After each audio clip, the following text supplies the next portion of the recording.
We're going to go through completing the square with the algorithm to it. So we've been given this value. I wonder if I should do a different one. It's a little more difficult. Oh, you don't have any that are more difficult. Oh, interesting. Okay. In the algorithm, technically, when we look at the standard form, we're in a standard form of quadratic. We have y is equal to a x squared plus bx plus c. Okay. And the reason I've put in the number 1 in red here is because if we ever have a coefficient in front, there is a step we need to take. Okay, your question simplifies it a little. But actually the very first step to completing the square is essentially dividing the first two terms, so this term and this term, by whatever the coefficient of a is. And in this case, a is equal to 1.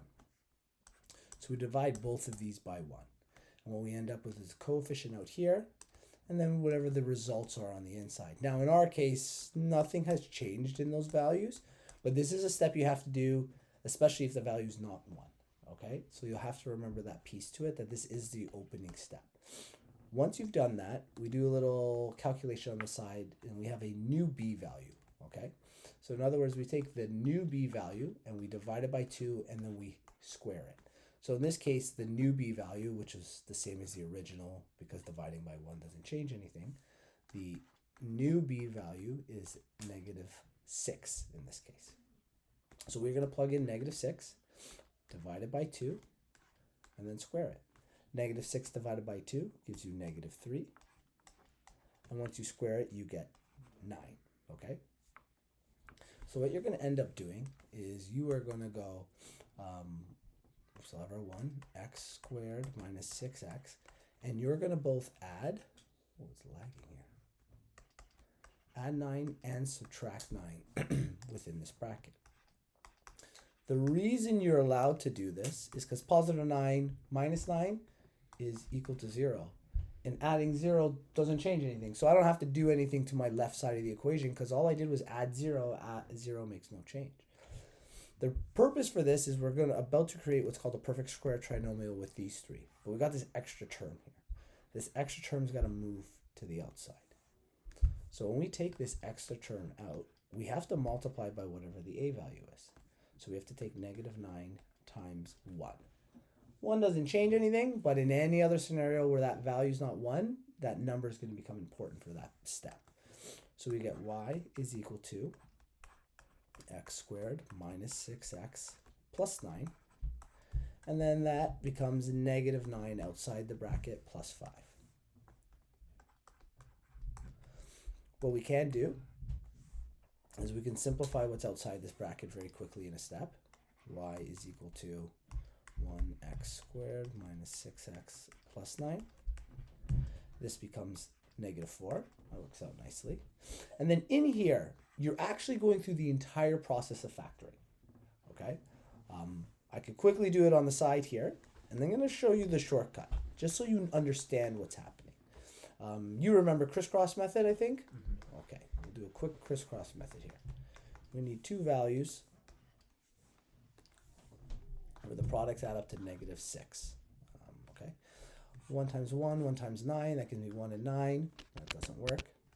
And then if I crisscross, 1 times 9, 1 times 1, same values, didn't happen.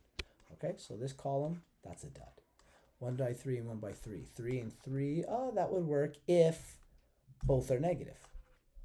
Does that work for us? Well, is -3 times -3 positive 9? Yeah, so that will work if we make both of those -3. So when we build our two brackets, our first term in each bracket is 1x or x. And then we normally have to make sure that whatever we multiplied by, we put in the opposite bracket as the second term. But since those values are the same, it's not going to make a difference. We have -3 and -3. Both of these are the same. So we can actually rewrite this as x minus 3 squared. So that's the entire factoring process. But I actually don't have to do that because the process I used above to create this, I can be assured that my answer is actually going to be in this form. I've created what they call a perfect square trinomial.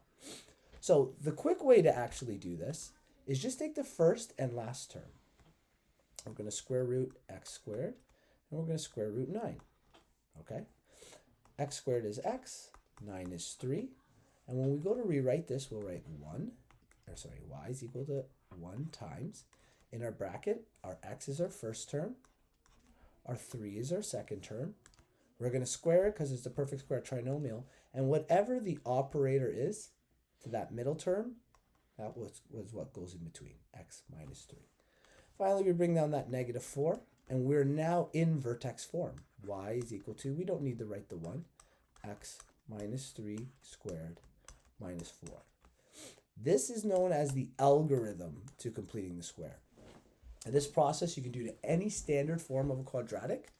What we have here, right? This is in standard form. We go through this algorithm, and we're in our vertex form. This algorithm takes a long time to memorize. So I'm going to show you another video, and I'm going to use 2 formulas that get us our h and our k value, and we can build the vertex form from there. Okay?